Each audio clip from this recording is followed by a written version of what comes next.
Tap the bell icon after subscribing and turn on notifications and you'll never miss a video again. Thanks guys. What's going on internet? The Black Hokage here, aka TBH, and to be honest, Tekken 7 has arrived, so I said let me go ahead and push out this Injustice 2 review for y'all. I think I spent enough time with this game to know how I feel about it, so here's how I feel about it. If they return, I will be ready. Swamp Thing, you are amazing. If you ever want on the team, we'd love to have you. Story. Who reading the book? Injustice 2 follows the events of the first game. The heroes of the DC universe are still split down the middle and at odds with one another, but they're forced to come together to take down their new common enemy, Brainiac. I really found the story to be great. I mean, so great that it had me wondering why DC can't make movies like this. This isn't just a tale about defeating Brainiac, it's a story about straddling the gray area, redemption, acceptance, trust, and more. The voice acting is A1, the facial animations are some of the best of the year. I mean, so much that I think BioWare needs to call in NetherRealm for the next Mass Effect, and there's some really dope action scenes in this game, okay? If I could critique one thing about the story, I say that the game just assumes that you played the previous game. It would have been nice to put a quick synopsis of the events of the previous game at the beginning of this one, because I'd imagine it'd be confusing to newcomers as to why Batman and Superman are fighting one another.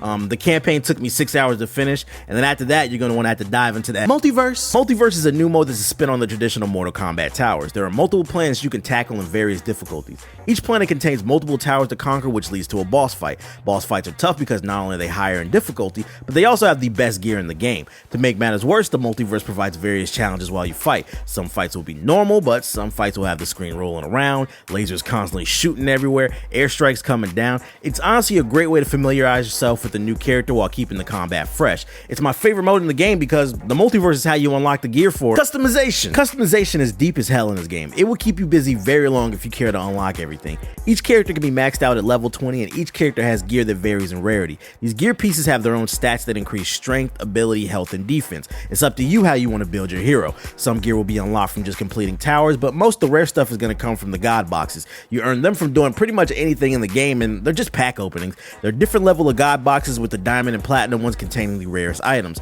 If you're curious to how this affects the online play, don't worry, because it doesn't. In ranked, your gear just becomes cosmetic. It sets everyone to their default build, and during the casual matches, you have the option to turn on competitive mode, which turns off the gear as well, so you can only use your gear online in player matches, and it's totally optional. It's about what the two fighters decide they want before the match starts, and guess what? The match will start because Injustice 2 has smooth online. At this moment, I've played just over 500 online matches, most of them ranked, mind you, and I can honestly say that Injustice 2's online worked for me about 90 to 95% of the time. It's been a surprisingly positive experience. I haven't seen this little lag online in a fighter since Killer Instinct. On top of that, it's never hard to find a match, and that's probably why I have over 500 matches already. I've thoroughly enjoyed the online experience for the most part, which keeps me coming back. Honest to God, the only problem I have with this game so far is the spammers. This is another NetherRealm game, so you already know it's full of spammers who hide behind the term zoning. It's frustrating, but truth be told, my Injustice 2 in a nutshell video was a bit misleading. The game does have a lot of spammers, but it can be easily overcome by just meter burn rolling to your enemy.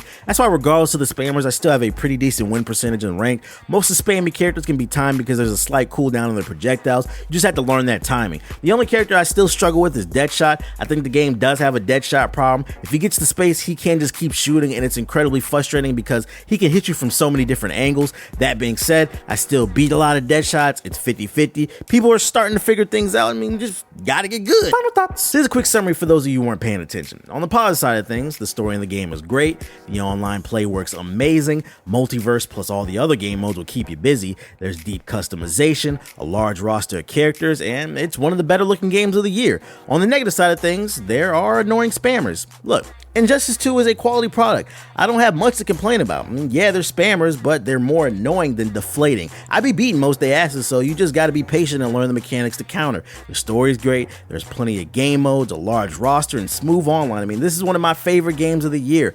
I'd say Injustice 2 is worth $60 as long as you understand what you're getting into. Thanks for coming through and checking out my video. If you enjoyed it, then please consider hitting the like button, commenting, and subscribing if you're new. If you already subscribed, then please consider pledging to me on Patreon. I have all different type of cool rewards in line for those who choose to financially support me. We do monthly game giveaways. You can be on the GI podcast. You can be a judge on GI Radio and so much more. Check out that full list of rewards. Head over to patreon.com/GI updates. There will be a link in the description box below. Also, be sure to check out my second channel over at youtube.com/GI updates, or you can just continue watching more of my content by clicking the thumbnail to the right of me. It's up to you. I don't know. Either way, I appreciate you.